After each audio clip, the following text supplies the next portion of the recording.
Les 24 heures du Mans, vous connaissez. Et la course de pneus à Mayotte.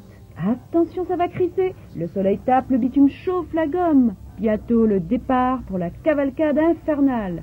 Mais avant, on s'échauffe, on se congratule, on s'admire. La jeunesse mahoraise, jamais à court d'invention, n'a pas froid aux yeux. Qu'est-ce qu'on voit mieux sans les verres, dites? L'ouverture des festivités n'est pas une mince affaire, mais gagne en maîtrise d'année en année.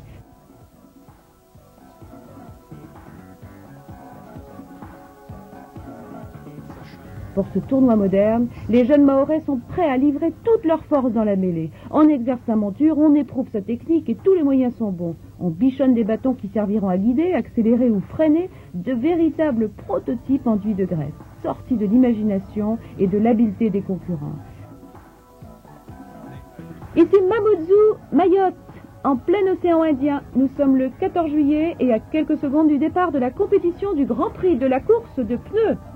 Chez les concurrents, c'est le trac des grands départs. Les jeunes pilotes aux commandes de leurs fabuleux engins piétinent d'impatience. L'agitation des organisateurs laisse prévoir l'imminence du départ. Les pilotes les plus prudents se livrent à une vérification maniaque du niveau d'huile pour une lubrification idéale.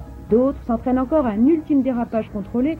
Enfin, on appelle les concurrents sur la ligne de départ. C'est la sélection junior qui va affronter le parcours sinueux de la première course.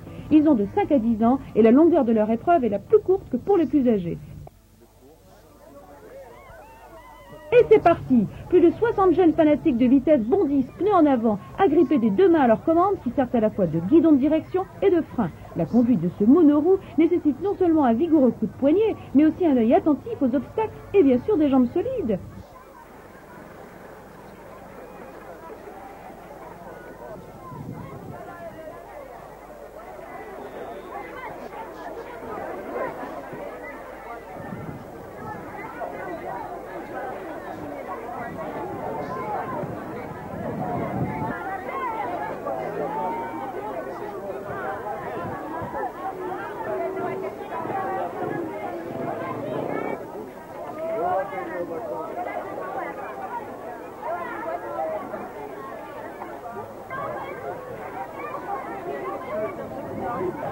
Peu à peu, le peloton se dévide le long de la route. Quelques abandons car la côte est vraiment trop dure et l'asphalte de plus en plus chaud.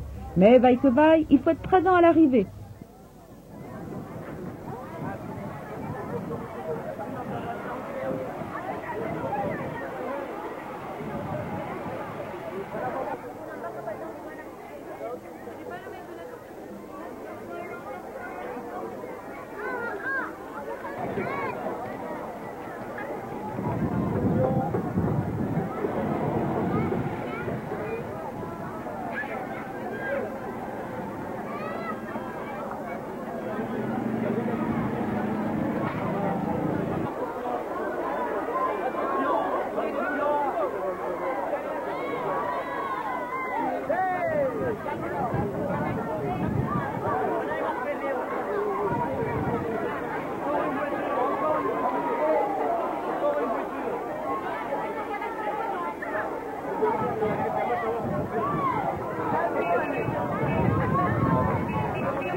Le futur vainqueur se détache implacablement de plus en plus de ses concurrents et aborde avec un élan superbe la dernière ligne droite, maîtrisant son engin avec la désinvolture des grands pilotes. Il savoure déjà les encouragements du public et s'est escorté de supporters enthousiastes qu'il franchit la ligne d'arrivée, rejetant sa monture dans un effort final. Ne croyez pas que la course est terminée. Les arrivants se suivent, de seconde en seconde plus nombreux, provoquant un embouteillage effarant. Instant de doute parmi les organisateurs, réussiront-ils à maintenir 70 gamins surexcités qui non seulement réclament leur lot, mais se ruent allègrement dans tout ce qui est à leur portée?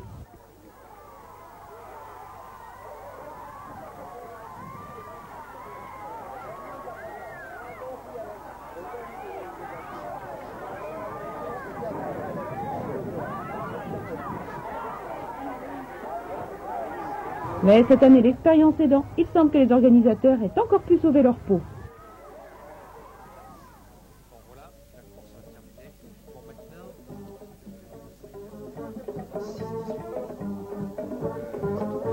Mayotte, petite île de l'océan Indien, s'enorgueillit du plus grand lagon du monde. Française depuis 1975, C'est une île en plein boom économique. En témoigne la route qui gagne sur la piste et désenclavera bientôt tous les villages de Brousse.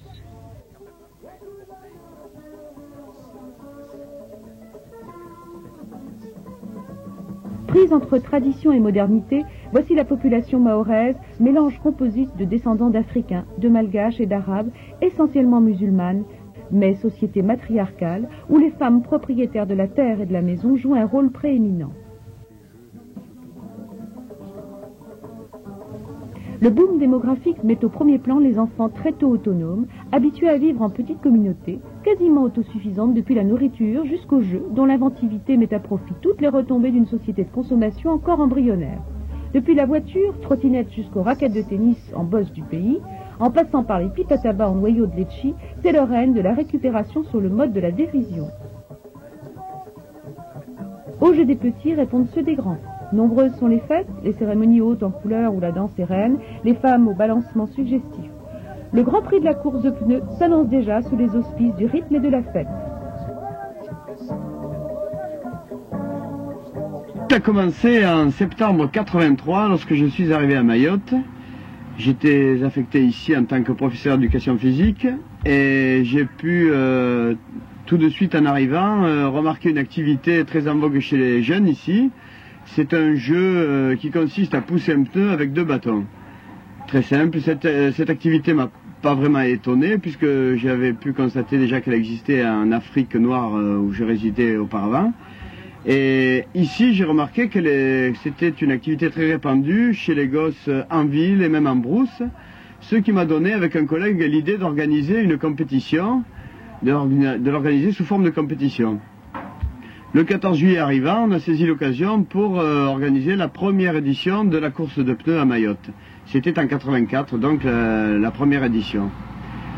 Et cette édition s'est déroulée de façon un peu tumultueuse. On a fait un rassemblement d'enfants, ça s'est passé en fin d'après-midi, la nuit est arrivée, et il y avait 200 à 300 gosses réunis dans une rue mal éclairée. On a pratiquement frisé l'émeute, mais on s'est déjà aperçu lors de cette première édition que c'était une épreuve très populaire et que donc il fallait par la suite améliorer l'organisation pour rendre quelque chose d'intéressant pour tout le monde. Au fil des années, donc l'organisation s'est améliorée, on a pallié à quelques défauts, quelques inconvénients. Et on a pu donc obtenir une course qui était présentable et qui était intéressante, pas seulement pour les enfants, mais aussi pour le public, qui venait de plus en plus nombreux, qui filmait, qui photographiait, qui emportait les souvenirs de Mayotte. J'ai pu remarquer également que la technique chez les enfants évoluait. On a lubrifié les pneus et maintenant on utilise largement, comme on va le voir, l'huile de vidange. L'huile de vidange qui au départ n'existait pas. En brousse, la lubrification se fait grâce à de la boue et même parfois à du jack. Le jack est un fruit local qui permet d'améliorer la lubrification de l'intérieur du pneu. Maintenant, les 2 bâtons sont maintenus à l'intérieur du pneu également par ce qu'on appelle un capoc ici, c'est-à-dire une boîte de conserve.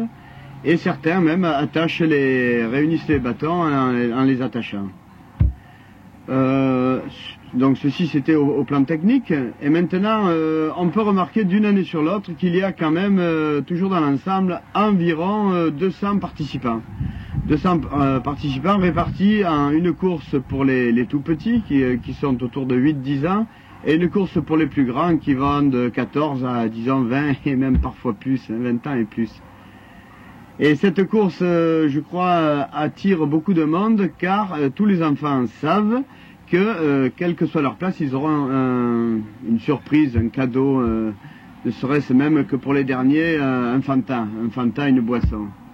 Cette course donc est sponsorisée par la plupart des commerçants, des artisans et même des entreprises de Mayotte qui dans l'ensemble se montrent très généreux. Maintenant, même la préfecture, le conseil général et la jeunesse et sport sont partie prenante dans l'organisation et grâce à eux, que je remercie, la course maintenant atteint des sommets qui, je l'espère, déborderont de la petite île de Mayotte. Bah.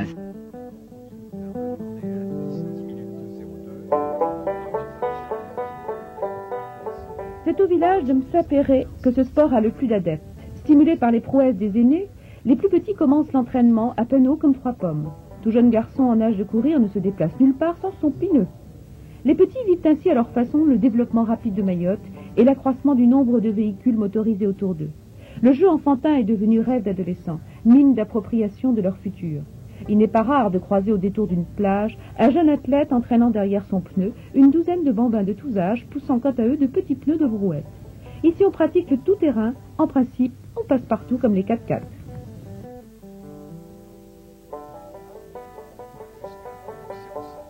Mais si l'on est un vaillant coureur et qu'on n'a pas de pneus, alors là, une seule solution. Il y a de bien tentantes épaves déjà sur cale, les 4 pneus en l'air. Une aubaine, et hop, pas vu, pas pris. Pour Saïd, le premier problème de ce sport, c'est de trouver un pneu. Les pneus sont chers à Mayotte et les gens ne s'en débarrassent qu'en dernière extrémité, d'où leur rareté.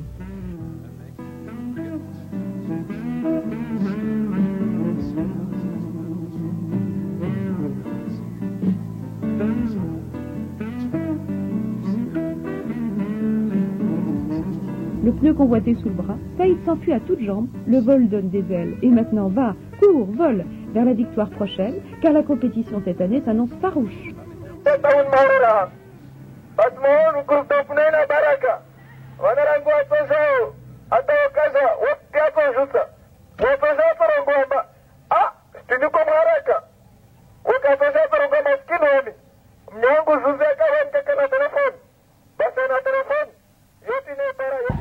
toi qui as gagné la course de pneus l'an dernier? Ouais, c'est moi.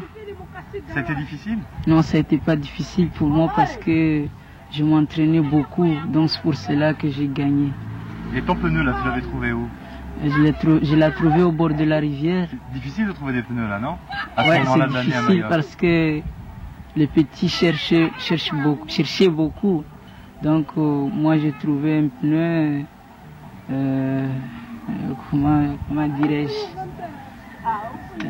un pneu qui n'est pas bon, mais il y avait un trou là-dedans. J'avais mis une boîte, donc c'est pour cela